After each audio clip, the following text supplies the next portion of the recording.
Welcome. Thank you so much for coming today. You are joining the session called Fail Forward, How to Empower Teens to Learn and Adapt from Failure. I know that this session is going to be transformational for you and for your student. Make sure you stick around because there's some really practical tips coming to help you learn to stand by your student and train them to succeed in life. But first, who am I? I'd love to introduce myself.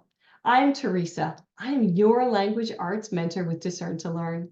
I'm 1 part language arts teacher, 5 parts mentor and coach. I come alongside students to help them to dream big, to imagine what success will be for them, and to see how language arts and persuasive writing is going to help them really get there so they don't just succeed in academics, they succeed in life, because they have the skills that are going to make them marketable and are going to make them powerful to move forward with success, no matter where they go in life. I provide top-level language arts training with one-on-one support and personal accountability to help them reach their goals now and in the future.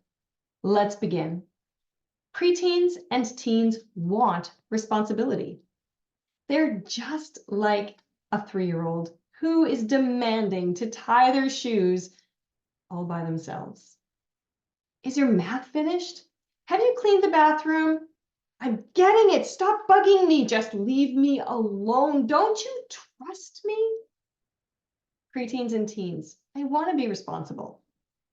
It's how they're hardwired. Their brains are beginning to prepare them for adulthood, and it's our job to help them move from young people who need constant outside motivation to teenagers and young adults who are going to be able to motivate themselves, be self-motivated and self-disciplined. We all hate being nagged to do chores and to do the tasks that we really dislike. And our teens are no different. I saw this in my kids. My daughter is 16, my son is 21. They loved responsibility. They were excited when I gave them a new responsibility. Then after a few days, they would start missing things, not quite finishing, not doing a great job. We're no different as adults, are we? In September, we have all of these homeschool plans. We have the books and we have the planners. We have the meal plans and even the cleaning plans, the shopping plans. After a week, 2 weeks, 3 weeks, do we get that far? Before we realize this is all just too much. I just can't do this. And we give up. Our kids are exactly the same. They try, they want to be responsible, but when it gets difficult, they give up. So we have a plan, fail, and give up cycle. Let's change that cycle. Instead of a plan, fail, give up cycle, we want to change that to be a plan, learn, grow cycle. And I call this the responsibility failure cycle, because we give our student a responsibility and they're enthusiastic and then they struggle or they fail. But then we want to take them and help them to learn from that failure so that they can grow and take on more responsibility. This cycle is so important for young people and for us as well, if we're really honest. We really need to be able to deal with failure or disappointments in our lives and be able to grow from them. The way we do this is we build a time of reflection into our lives so that we can change our cycle. We can learn and grow instead of giving up. Everywhere you turn, you're hearing about growth mindset. And there's a really good reason for this. Let me tell you my story. As a young person, I avoided failure. There was nothing I wanted to avoid more than failing. I was pretty smart, and I thought that if I was really smart, I wouldn't be working too hard. I wouldn't want anyone to see me have to take extra time or effort to learn something because I must not be smart then. I would avoid every single challenge. I would choose the easiest path forward. I would choose the topic that I already knew so I didn't have to work hard. I would choose the path that couldn't possibly fail. I would answer questions in class right away, put my hand up and answer the questions that I knew, because then I knew that I wouldn't be asked or called on to answer questions that I didn't know. What a waste. What a waste of my teen years and my young adult years being afraid to fail. We look at our young people and we think, you have so much potential. You have so much opportunity. I believed in my heart of hearts that my intelligence, my personality, and my character were set. If you had asked me, I would say, oh no, of course I could change. But if I truly believed that, I would have acted differently. How does your young person act? Are they avoiding difficulties? Are they wanting to give up when things get hard? Are they choosing the easy path? Growth mindset says that we don't know our potential until we keep on challenging ourselves to see how far we can get. We always want to be learning. We welcome feedback because feedback helps us to grow and to learn and to achieve more. We embrace a challenge and we think that's going to be hard, but what do I need to get there? Instead of, that's going to be hard. How can I avoid that? We want our young people to see obstacles and difficulties as opportunities to grow, because this is how they can use failure and disappointment and frustration to become stronger and better and to push them and drive them and to develop self-motivation and self-discipline. Words matter. Words matter in all of life, and words especially matter in growth mindset. Now, you see, challenge is a word that we use all of the time. That's going to be a challenge. But for someone with a growth mindset, it's not a roadblock. It's an obstacle. It's a hurdle. It's what I need to do in order to grow. Growth comes from challenging us. Failure is a word that we need to take back. And you've heard me use the word failure a number of times already in this presentation. And maybe that kind of like grates on you a little bit. Failure is a word that we need to take back. You see, failure is the opposite of success. So if we are not completely succeeding all of the time, we are sometimes failing. But failure doesn't mean we are a failure. It means that we haven't completely succeeded. Failure is the next step to learn. Failure is our opportunity to learn what doesn't work, to learn about ourselves and what we need to know in order to move forward. I failed becomes I'm failed and I'm learning. I've failed is not the same as being a failure. I've failed is my opportunity to move forward. The last word that is so, so important is yet. I can't do that yet. Yet changes everything. I failed because I can't do it yet. That's going to be a challenge. I'm not there yet, but if I go through these steps, I'm going to get there. It's oh so important in our young person's path to growth that we don't sabotage when they fail. You see, what about grace? What about giving ourselves latitude to fail? What about understanding? I'm here to tell you that grace never lets us off the hook. And grace isn't going to let our young person out of their responsibilities. Grace gives a space for growth. Grace means I understand you're not going to be perfect. Grace means I know that you're going to fail and struggle, and that's okay. We can fail and struggle. How are we going to change and grow through that?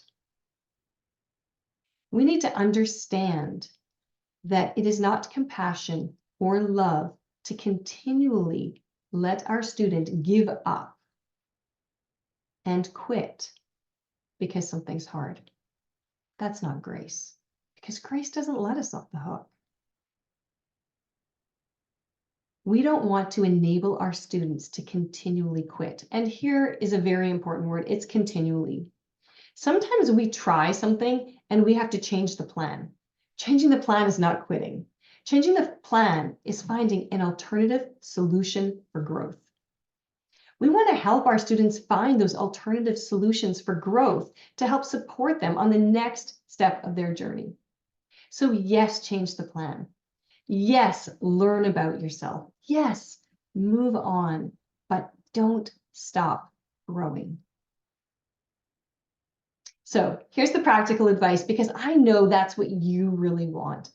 All of this philosophy is great, but when it comes down to it, what we want to know is, what do I have to do?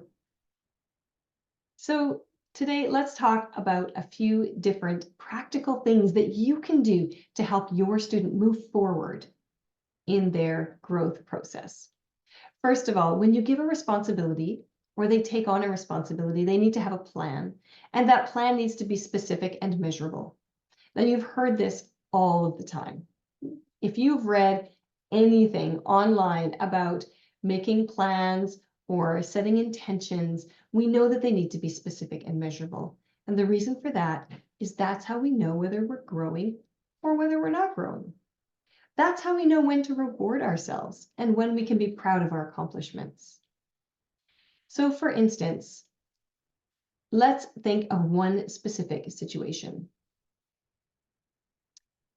If it is our student's job to empty the dishwasher in the morning before school starts,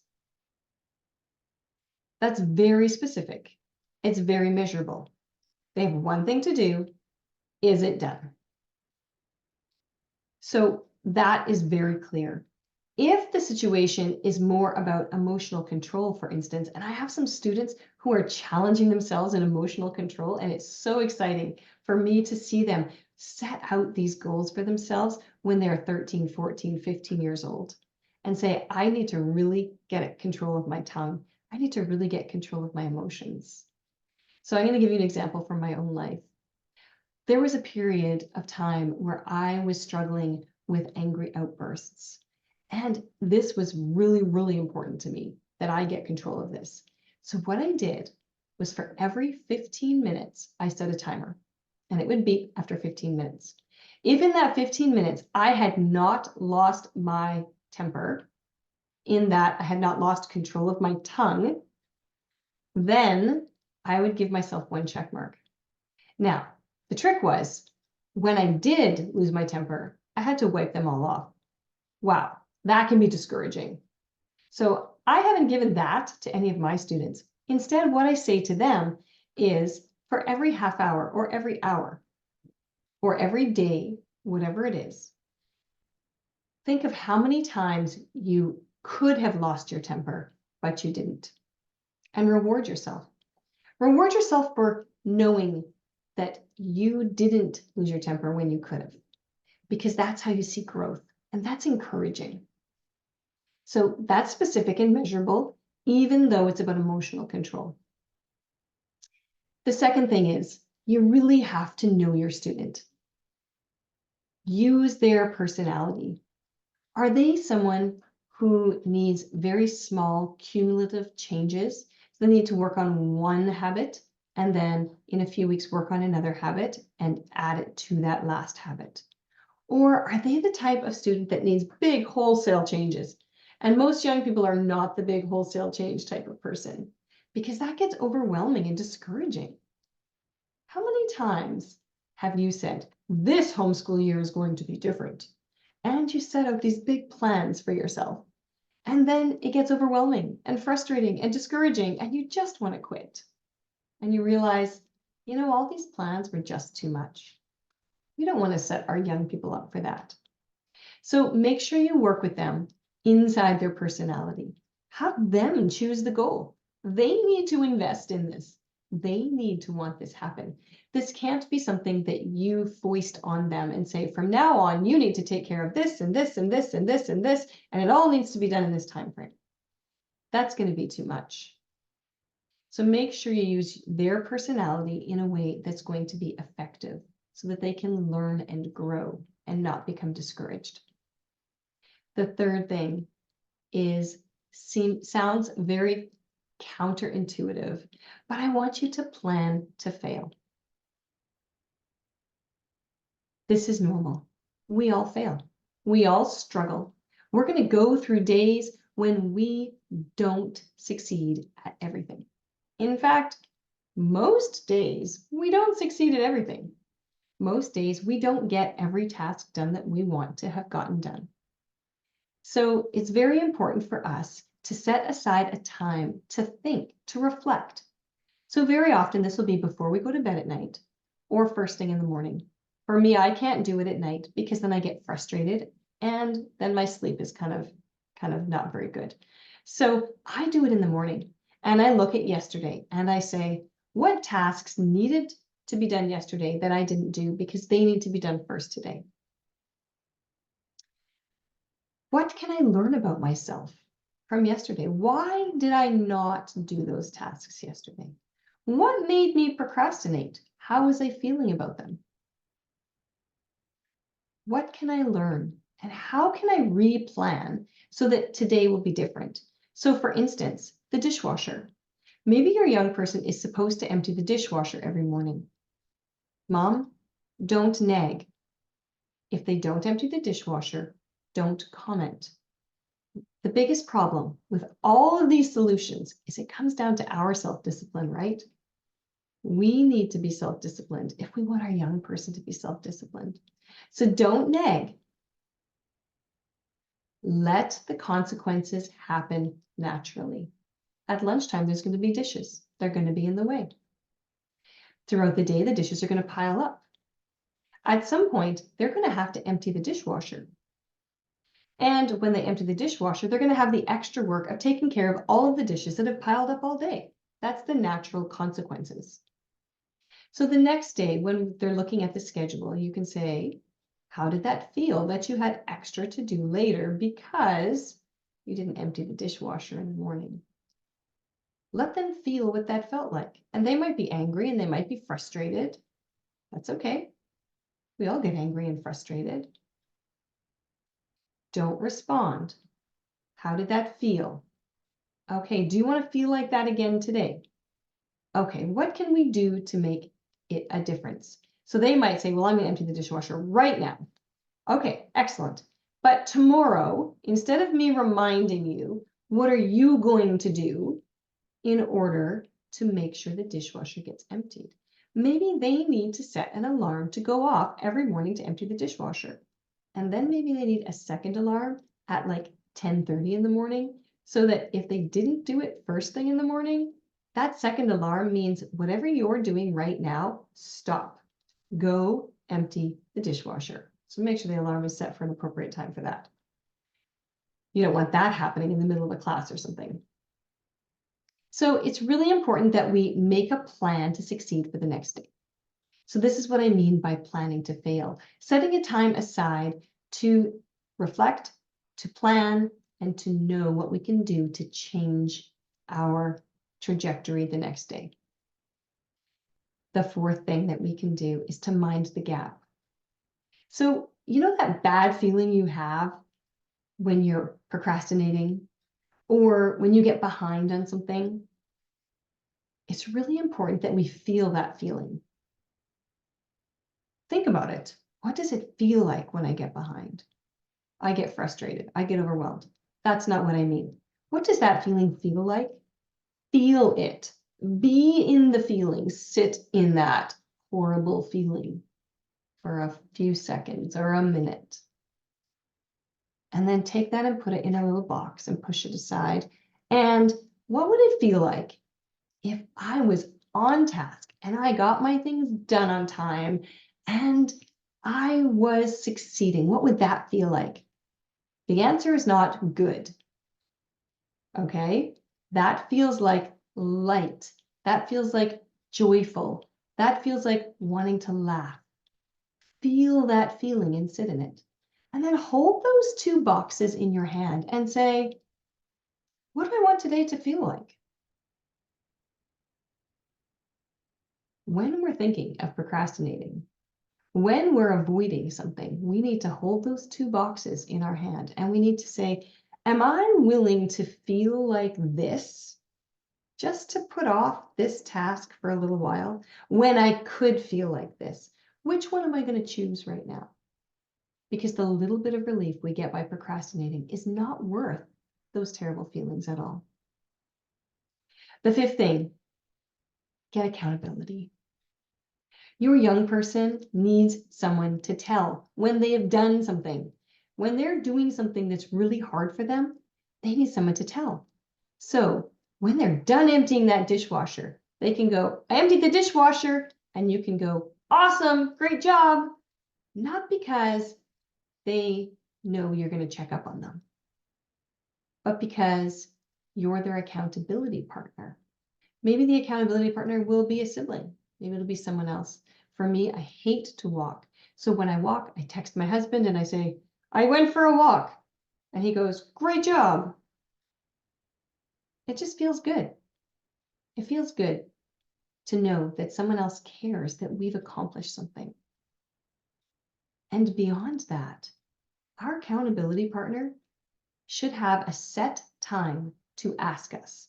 So if it's about emptying the dishwasher, if you are their accountability partner, ask them, what time would you like me to ask you if you have completed your task? This is not reminding and it is not nagging. It's them asking for support in order to accomplish a habit that they want to incorporate in their life. Accountability is so, so important. The sixth thing and the last one we're going to talk about today is that it's so important to redefine success. And we as parents are so guilty of this. We want to say, if you get a sticker every single day for doing all of your work, at the end of the week, we're going to do this one thing. But the only way you can succeed at that is to perfectly get through every single day of the week. We need to redefine success so that success equals growth, not success equals perfection. Do you see the difference? And the reason this is so valuable in your student's life is that if they are rewarding growth in their lives, when they come to reward themselves for growth in their life, when they get used to doing certain things, all of a sudden, they need to raise the bar because they're not growing anymore. So there's nothing to reward. So this is what motivates them to continually move to the next level and to continue to challenge themselves. Because when we reward growth, we are rewarding moving up the ladder and getting better and better and better at a certain habit. When we reward perfection, we are rewarding getting to a spot and staying there. And we don't want our students to get to a spot and stay there. We want them to move on to the next big thing. We want them to grow and to learn, to excel and to succeed. We want them to have an internal motivation to continue to strive to something more and something better. Does this sound impossible? I don't think so. It might seem impossible in your home. That's possible. You're maybe feeling like you've tried all these things. You've made your plans. You're struggling to be consistent yourself. I don't know how many parenting books I purchased and I bought and I read them and thought, good grief, if I could do that, if I could be that self-disciplined, I wouldn't be here right now. Training our students to be self-disciplined requires our own self-discipline. Training our students to be self-motivated requires our own self-motivation. And we can't lead where we don't go. We can't teach the things that we don't know. So we can learn together. We can learn and grow together and say, listen, I'm on this journey of improvement and I'd like you to come along with me. Will you help me? And I'll help you. And we can learn these things together. And if your student is receptive to that, that's a beautiful relationship to have. But for many of us, our students just don't want to learn from us. By the time they get to the preteen and teen years, they're wanting to break away. They're wanting to show independence from their parents, and they're wanting to do it themselves. My kids don't really want to hear from me, but my students sure succeed because they listen to me. So my kids, they need outside accountability in order to reach their goals. And I can be the accountability for your student if that's something that you are looking for. Maybe you don't feel you can do this on your own. Discern to Learn offers support for you and for your student. It's your opportunity to find some margin in your life so that you don't have to struggle and argue and fight with your young person about language arts. And so that they can learn growth mindset and self-management, self-discipline. They'll have me to come alongside them, to help them to dream and to plan, to grow. They will learn how to be a persuasive writer, critical thinker, and to read with their eyes wide open. These are Christian worldview programs that your student is going to have a mentor that's going to give them one-on-one support for their homework, for their accountability, for self-motivation and self-discipline. It all happens in a peer accountable class so that they have peer pressure because that's what our young people really want. They want to be in an environment where they are learning and growing with other young people because it's this age where those things are so important to them. So today, I'm your language arts mentor. Even if you aren't in my classes, even if you haven't joined any of my social media, I want to be here for you. On the screen right now, you will see my website, my email address, my private Facebook group, my Instagram account, and my YouTube channel. I'm also on Twitter. You might even find me on TikTok once in a while, so there's no excuses.